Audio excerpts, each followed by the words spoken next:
नमस्कार, छापाकाटा चॅनलवर आपलं स्वागत आहे। आज आपण बोलणार आहोत महाराष्ट्रातील नद्यांच्या दयनीय अवस्थेबद्दल। गोदावरी, कृष्णा, भीमा, पंचगंगा, मिठी या नद्या एकेकाळी आपल्या जीवनाचा आधार होत्या, पण आज त्यांचं पाणी काळ पडलंय, दुर्गंधी मारतंय आणि त्यातून जीवनाऐवजी मृत्यूचं चित्र दिसतंय। सरकारने कोट्यावधी रुपये खर्च केले तरी नद्या का मरतायत आणि अलीकडेच राज ठाकरे यांच्या मेळाव्यानंतर नदी प्रदूषणावर चर्चा का सुरू झाली आहे? चला या सगळ्याचा खोलात जाऊन आढावा घेऊयात। महाराष्ट्रात 55 नद्या देशातल्या सर्वात प्रदूषित नद्यांमध्ये गणल्या गेल्या आहेत, असं केंद्रीय प्रदूषण नियंत्रित मंडळाचा अहवाल सांगतो। पंचगंगा नदीचं पाणी इतकं प्रदूषित झालंय की ते पिणं तर सोडाच, शेतीसाठीही वापरता येत नाही। मिठी नदी तर गटार बनली आहे, तिच्या काठावर कचऱ्याचे ढीग आणि रासायनिक फेस तरंगताना दिसतो। गोदावरी आणि कृष्णा या पवित्र नद्यांचंही असंच हाल झालंय। पाण्यात ऑक्सिजनचं प्रमाण कमी झालंय, मासे मरतायत आणि जैवविविधता नष्ट होतीये। ही परिस्थिती पाहून प्रश्न पडतो, आपण आपल्या नद्यांना असं का मरण देतोय? नदी प्रदूषणाची कारणं अनेक आहेत। पहिलं कारण आहे औद्योगिक कचरा। पुणे, नाशिक, छत्रपती संभाजीनगर, कोल्हापूर सारख्या औद्योगिक पट्ट्यांमध्ये कारखाने रासायनिक सांडपाणी थेट नद्यांमध्ये सोडतात। दुसरं कारण आहे असंस्कारित सांडपाणी। मुंबई, पुणे, नागपूर सारख्या शहरांतून दररोज लाखो लिटर सांडपाणी नद्यांमध्ये मिसळतं। उदाहरणच द्यायचं तर मुंबईतून दररोज 2100 दशलक्ष लिटर सांडपाणी मिठी नदीत जातं आणि यापैकी फक्त 30% पाण्यावर प्रक्रिया होते। तिसरं कारण आहे शेती। रासायनिक खतं आणि कीटकनाशकं पावसाच्या पाण्याबरोबर नद्यांमध्ये वाहून जातात। यामुळे पाण्याचा पीएच बदलतो आणि जलचरांचं जीवन धोक्यात येतं।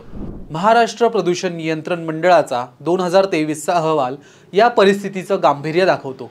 मिठी नदी गेल्या 11 वर्षांत प्रदूषित ते प्रचंड प्रदूषित श्रेणीत गेली आहे। पंचगंगा नदीच्या पाण्यात बायोकेमिकल ऑक्सिजन डिमांड म्हणजेच BOD 30 मिलीग्रॅम प्रति लिटरपेक्षा जास्त आहे, जे धोकादायक पातळीवर आहे। भीमा आणि गोदावरी नद्यांमध्ये हेवी मेटल्सचं प्रमाण वाढतंय। अहवालात असंही नमूद आहे की प्रदूषण नियंत्रणाचे नियम आहेत, पण त्याची अंमलबजावणी कमकुवत आहे। उद्योगांवर आणि स्थानिक स्वराज्य संस्थांवर कारवाई होत नाही, ही मोठी समस्या आहे। आता बोलूया सरकारने नद्यांसाठी किती खर्च केला। 2015 पासून नमामि गंगे आणि नदी संवर्धन योजनेसारख्या प्रकल्पांखाली महाराष्ट्रात नद्यांच्या स्वच्छतेसाठी सुमारे 4500 कोटी रुपये मंजूर झाले। मिठी नदीसाठी 1200 कोटी, गोदावरीसाठी 800 कोटी आणि पंचगंगा कृष्णा नद्यांसाठी 1500 कोटींचा समावेश आहे। 2021 मध्ये जलसंपदा विभागाने नदी पुनर्जन्मासाठी 700 कोटी रुपये खर्च केल्याचा दावा केला, पण हे पैसे गेले कुठे? मिठी नदी अजूनही गटार आहे, पंचगंगेचं पाणी काळं आहे आणि गोदावरीत कचरा तरंगतोय। इतका खर्च करूनही परिणाम का दिसत नाहीत? याचं उत्तर आहे भ्रष्टाचार आणि सरकारची उदासीनता। नदी स्वच्छतेसाठी मंजूर झालेले कोट्यवधी रुपये कंत्राटदारांच्या खिशात जातात, पण काम होत नाही। मिठी नदीच्या स्वच्छतेसाठी 1200 कोटी रुपये खर्च झाले, पण 2023च्या ऑडिट अहवालात 40% पेक्षा जास्त निधींचा हिशोबच नाही। सांडपाणी प्रक्रिया केंद्र बांधायला पैसे दिले गेले, पण अनेक ठिकाणी ते पूर्ण झाले नाहीत किंवा बंद पडलेत। स्थानिक स्वराज्य संस्था आणि प्रदूषण नियंत्रण मंडळाचे अधिकारी पैशांच्या बदल्यात नियमांकडे डोळे झाकतात। सरकारच्या या भ्रष्ट व्यवस्थेमुळे नद्या मरतायत आणि जनतेचं आरोग्य धोक्यात येतंय। अलीकडेच मार्च 2025 मध्ये राज ठाकरे यांच्या गुढीपाडव्या मेळाव्यानंतर नदी प्रदूषणाचा मुद्दा पुन्हा चर्चेत आलाय। त्यांनी मुंबईतील 5 नद्यांपैकी 4 मृत झाल्या आणि 5वी मिठी नदी मरत असल्याचं ठणकावून सांगितलं। त्यांनी गंगा नदीच्या प्रदूषणावरही प्रश्न उपस्थित केले आणि महाराष्ट्रातील नद्यांची दयनीय अवस्था मांडली। त्यांच्या या भाषणानंतर सोशल मीडियावर आणि जनतेत नदी प्रदूषणावर चर्चा सुरू झाली आहे। लोक विचारतायत, इतके पैसे खर्चूनही नद्या का स्वच्छ होत नाहीत? राज ठाकरे यांनी हा मुद्दा उपस्थित करून सरकारच्या नाकर्तेपणावर बोट ठेवलंय आणि आता जनतेतही यावर जागृती होतीये। या प्रदूषणाचे परिणाम गंभीर आहेत। प्रदूषित पाण्यामुळे त्वचेचे आजार, पोटाचे विकार आणि कर्करोगासारखे रोग वाढतायत।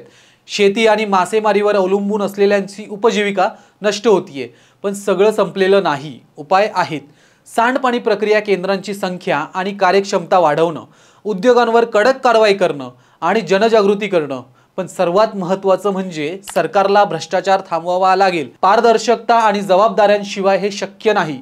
महाराष्ट्राच्या नद्या आपली जीवनरेखा आहेत, त्या मरतायत कारण सरकार भ्रष्ट आहे आणि आपणही उदासीन आहोत।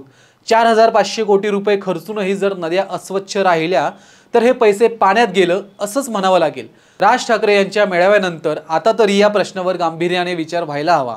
प्रशासन, उद्योग आणि आपण सगळे मिळून नद्या वाचवू शकतो, पण त्यासाठीची मानसिकता आपल्या समाजात तयार करायला हवी। केवळ सरकारच्या भ्रष्टाचाराला दोष देण्यापेक्षा आपल्यातील उदासीनता दूर करायला हवी, कारण याची जबाबदारी सरकारसोबत आपलीही आहे, हे विसरून चालणार नाही।